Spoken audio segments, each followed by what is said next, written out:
Mai sauraro Assalamu alaikum, barkanmu da wannan lokaci, sannan mu da sake kasancewa da ku a wannan ranar ta Juma'a 13 ga watan 1 shekara ta 2024 miladiya, wanda ya daidai da 30 ga watan 6 shekara ta 1045 bayan hijirar fiyayyen halitta Annabi Muhammad sallallahu alaihi wasallam daga Makka zuwa Madina. Kai tsaye kuna sauraron labarai ne daga wannan tashar tamu mai tarin albarka, wato tashar jaridar Hausa, tare da ni mai gabatarwa Faruk Muhammad Baba, wanda aka fi sani da mai da'awa.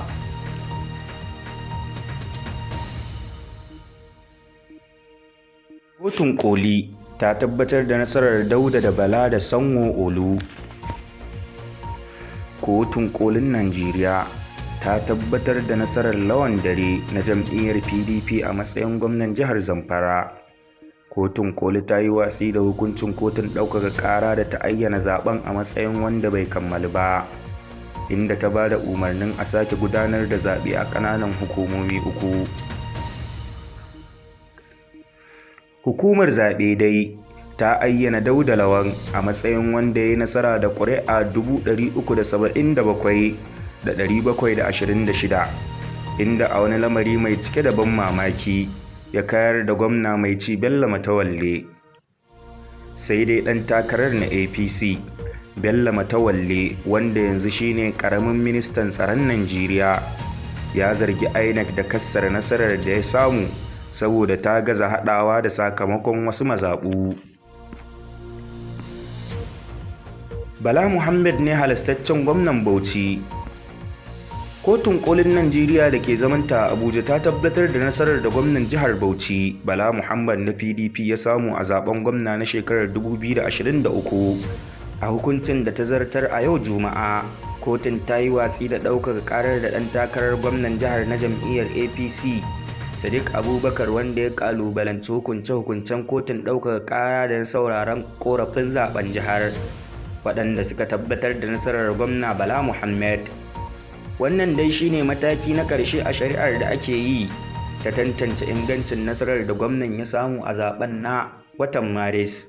Bala Muhammad ya lashe zaben ne a ƙoƙarinsa na neman karo na biyu na mulkin da ya fara a watan Mayun shekarar 2019.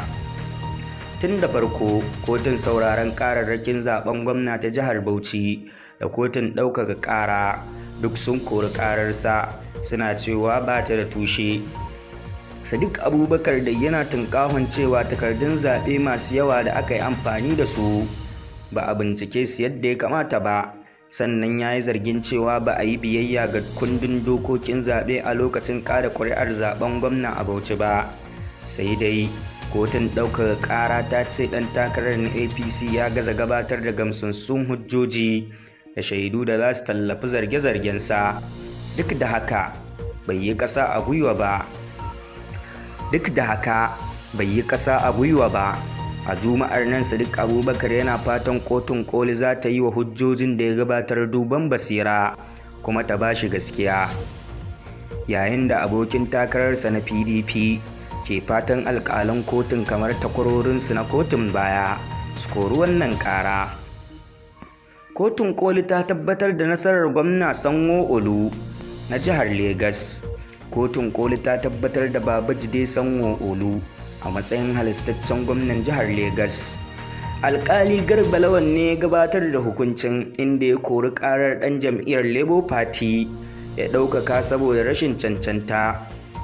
Sakamakon zaben gwamnan jihar ya nuna cewa Sanwo-Olu ya yi nasara ne a zaben da ƙuri'u 762,134.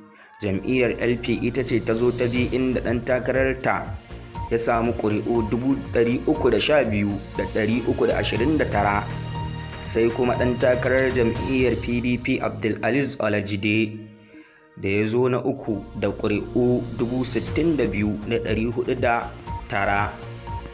Mai sauraro kar dai ka manta kana tare da jaridar Hausa ne, ku danna mana subscribe sannan ku danna alamar ƙararrawar sanarwa domin samun shirye-shiryenmu da zarar mun ɗora. Mun gode.